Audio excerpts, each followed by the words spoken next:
Assalamualaikum warahmatullahi wabarakatuh. Perkenalkan, nama saya Mega Ayu Lestari dari jurusan Manajemen dengan NIM 28923500059. Di sini saya akan mempresentasikan tentang ekonomi manajerial dengan mata kuliah ekonomi manajerial dengan dosen pembimbing yaitu Ibu Wina Sari Kusumaning Tias, SIP, SE, MM.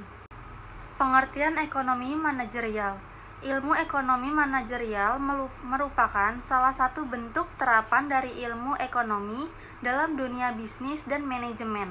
Ilmu ekonomi manajerial menerapkan teori dan metodologi ekonomi dalam pembuatan keputusan di dunia bisnis dan administrasi.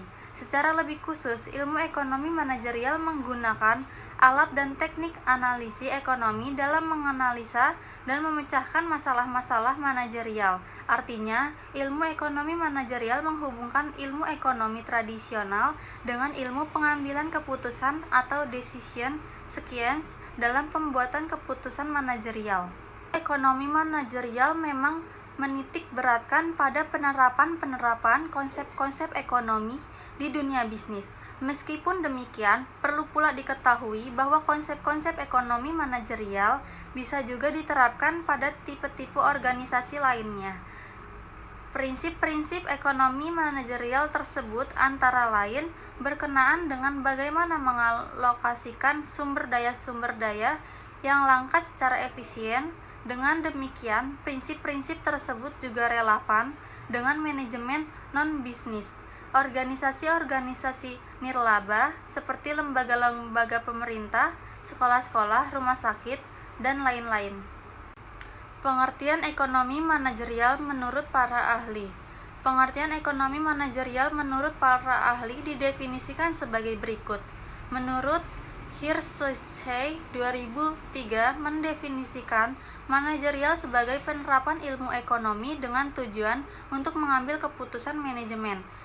Kedua, Dominic Salvatore dengan tahun 1996 menjelaskan ilmu ini sebagai wawasan yang berhubungan dengan teori ekonomi dan analisa pengembalian keputusan guna menentukan apakah sebuah perusahaan mampu mencapai tujuannya secara efektif dan efisien.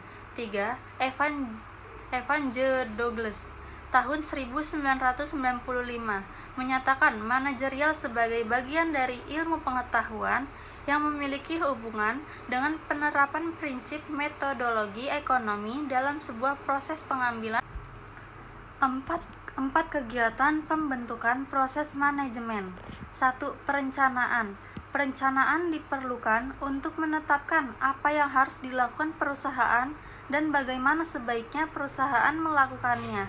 Perencanaan memiliki 3 komponen, yaitu penetapan sasaran perusahaan, pengembangan strategi untuk mencapai sasaran, dan merancang rencana-rencana taktis dan operasional untuk menjalankan strategi yang telah dikembangkan. 2. Pengorganisasian. Pengorganisasian dibutuhkan untuk menetapkan cara terbaik dalam mengatur sumber daya dan aktivitas perusahaan menjadi struktur yang logis. Tanpa pengorganisasian yang baik, maka perusahaan terancam tidak beroperasi secara maksimal atau akan kalah dari pesaing. 3. Pengarahan. Para manajer atau pimpinan perusahaan mempunyai wewenang untuk memberikan perintah dan meminta hasilnya. Dalam memberikan pengarahan, seorang manajer bertugas untuk memadu tim memotivasi para karyawan untuk mencapai sasaran perusahaan. 4. Pengawasan. Pengawasan merupakan proses memonitoring kinerja perusahaan untuk memastikan bahwa perusahaan tersebut mencapai sasarannya. Jika terdapat penyimpanan, maka harus segera dilakukan evaluasi agar perusahaan selalu berjalan untuk mencapai sasaran yang telah ditentukan. Manfaat dan tujuan ekonomi manajerial. 1. Upaya untuk penyelesaian masalah. Untuk membantu menyelesaikan masalah dari analisis yang dilakukan, pimpinan akan mendapatkan wawasan baru dalam menyelesaikan sebuah masalah. Saat pimpinan mampu memahami analisis dari manajerial, penyelesaian masalah akan dilakukan lebih mudah dan akhirnya meningkatkan kinerja perusahaan. 2. Bentuk evaluasi. Manfaat ekonomi manajerial adalah sebagai bentuk evaluasi saat terjadi perubahan dalam kebijakan. Ilmu ini dapat digunakan untuk mengevaluasi efektivitas dari perubahan yang ada. Evaluasi berikut juga akan menentukan celah dari sebuah kebijakan dan bagaimana memperbaikinya. 3. Analisa lingkungan bisnis. Manfaat ekonomi manajerial adalah membantu mengidentifikasi ekosistem bisnis Anda. Pengenalan ekosistem bisnis yang baik akan berdampak pada pengambilan keputusan yang efektif dan efisien, sehingga perusahaan Anda mampu mengikuti perkembangan operasional yang terjadi. 4. Pengelolaan keuangan. Setiap bisnis pasti memiliki rencana untuk memperoleh keuntungan sebanyak dan semaksimal mungkin.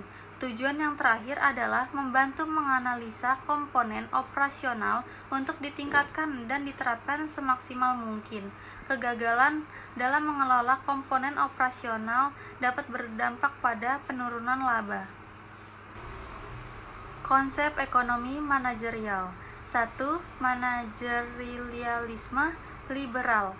Pasar adalah ruang bebas di mana orang membuat pilihan dan keputusan mereka.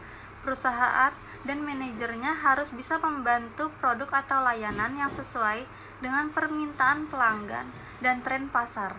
2. Manajerialisme normatif. Pandangan normatif ekonomi manajerial menyatakan bahwa keputusan administrasi didasarkan pada pengalaman dan praktik di kehidupan nyata. Pandangan tersebut memiliki metode sistematis untuk mempelajari permintaan, pemalaman, pengendalian biaya, desain dan promosi produk, rekrutmen, dan lain-lain. 3. Manajemen radikal. Manajemen harus memiliki pendekatan kreatif untuk urusan bisnis, yaitu membuat keputusan untuk memperbaiki situasi dan keadaan saat ini. Manajemen harus lebih berkonsentrasi pada kebutuhan dan kepuasan konsumen daripada hanya memaksimalkan pendapatan. 4. Nilai ekonomi manajerial. Ahli ekonomi makro N. Gregory Mankiw telah memberikan 10 prinsip untuk menjelaskan pentingnya ekonomi manajerial dalam operasi bisnis. Prinsip ekonomi manajerial. Ekonomi manajerial terdiri dari beberapa prinsip. Prinsip-prinsip ini dijadikan sebagai indikator penilaian penerapannya di berbagai bidang. Kedua aspek konseptual dan metrik ditangani dalam bidang ini. Adapun prinsip-prinsip ekonomi manajerial adalah sebagai berikut. Prinsip sebagai orang mengambil keputusan. Mari kita pelajari prinsip-prinsip berikut untuk memahami bagaimana pengambilan keputusan terjadi dalam kehidupan nyata. 1. Manusia menghadapi trade-off. Untuk membuat keputusan, orang harus menentukan apakah ada pemilihan dari berbagai pilihan yang tersedia atau tidak. Harga peluang. Setiap keputusan melibatkan biaya peluang, yaitu biaya dari opsi yang kita lepaskan saat memilih yang paling tepat. 2. Ekspektasi margin. Orang biasanya memikirkan margin atau pendapatan yang mereka terima sebelum berinvestasi dalam proyek tertentu dengan uang atau sumber daya mereka. 3. Stimulus. Keputusan yang akan dibuat sangat bergantung pada stimulus yang terkait dengan produk, layanan, dan aktivitas. Stimulasi negatif bisa membuat rasa kecewa, sementara stimulasi positif bisa memperkuat semangat mereka. Prinsip bagaimana orang berinteraksi.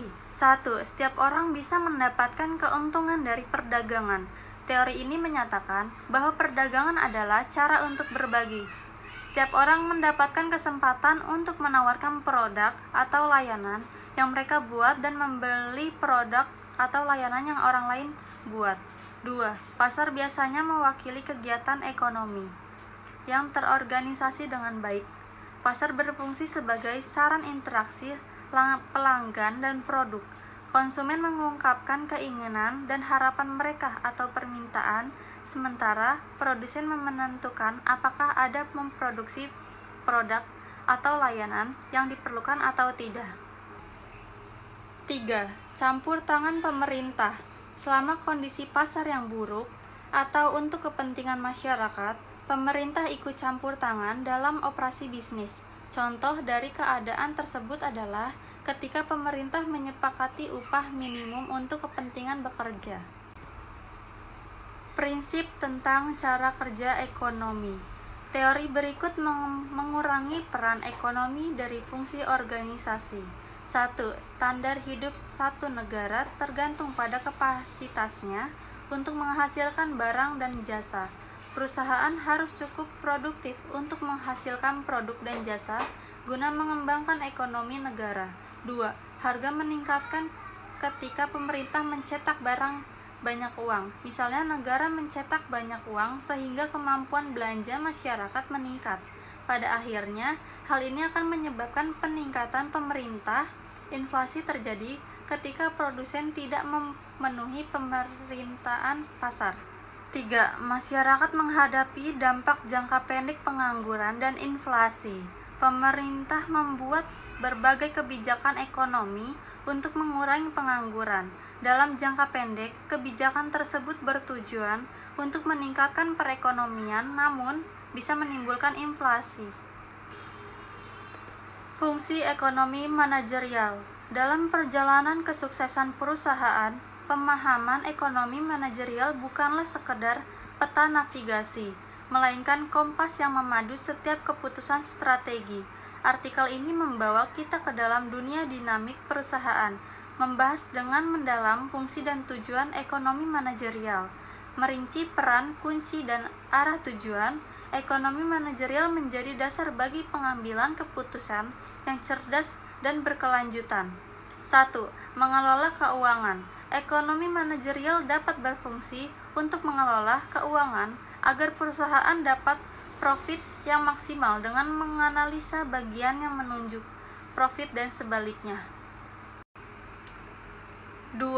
Alat evaluasi. Wawasan ini juga dapat digunakan untuk mengevaluasi kebijakan yang lama sebelum membuat kebijakan yang baru.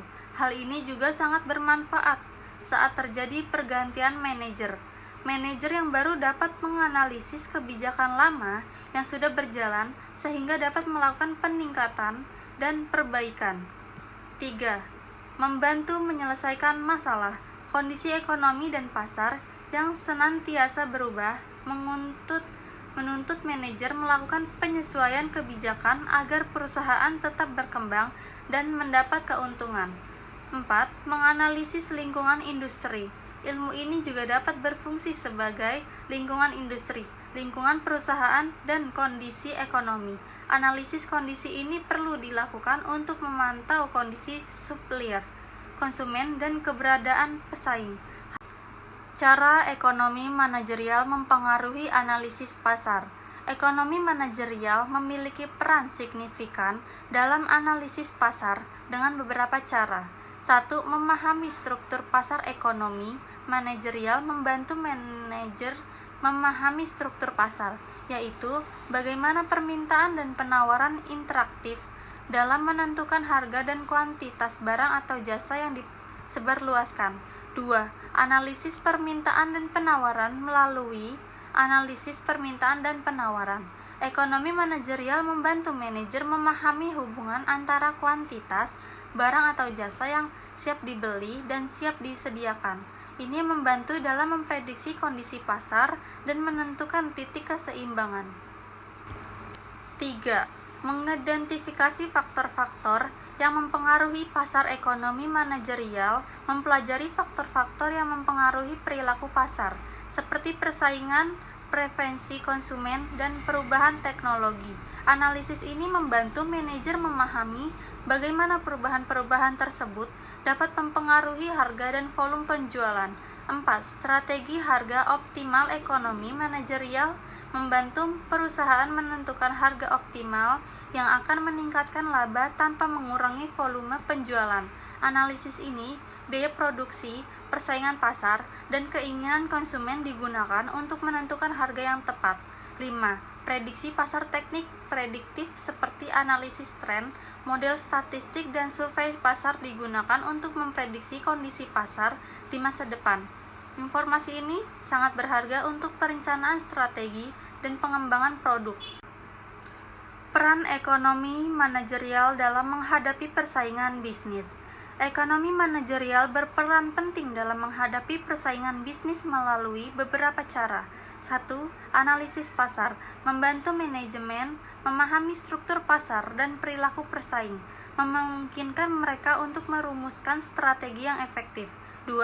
Penetapan harga optimal, menggunakan analisis biaya dan permintaan untuk menentukan harga yang kompetitif sehingga dapat menarik lebih banyak pelanggan tanpa mengorbankan profitabilitas.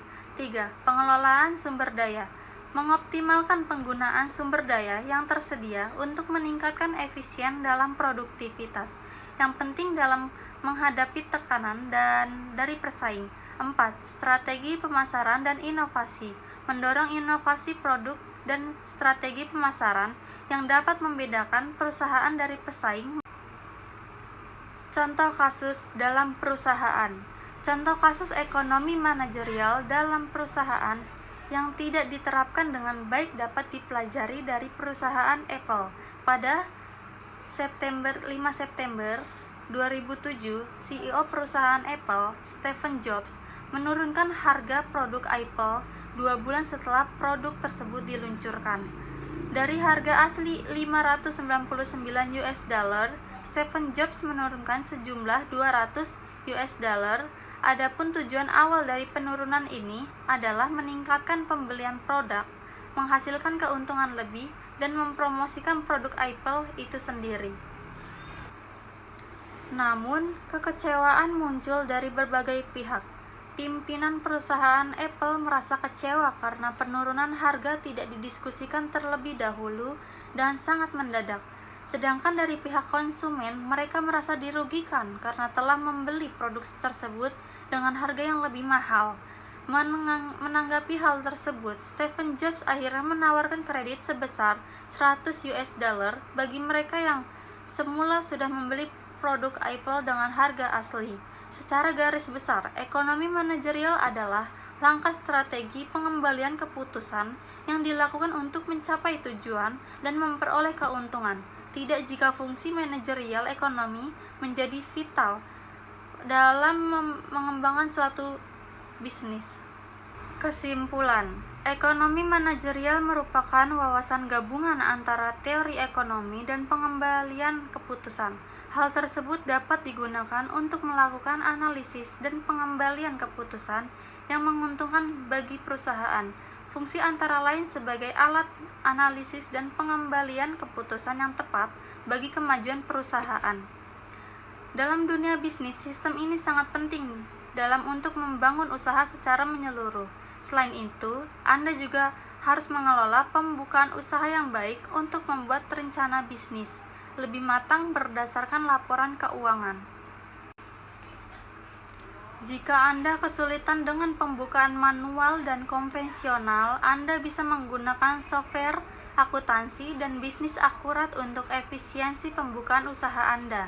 Akurat Online adalah software akuntansi berbasis cloud yang telah dikembangkan sejak tahun 1999 dan memiliki fitur terlengkap dengan harga terjangkau. Sekian dan terima kasih dari presentasi saya tentang ekonomi manajerial. Maaf jika banyak salah-salah kata atau pemilihan kata yang kurang tepat. Wassalamualaikum warahmatullahi wabarakatuh.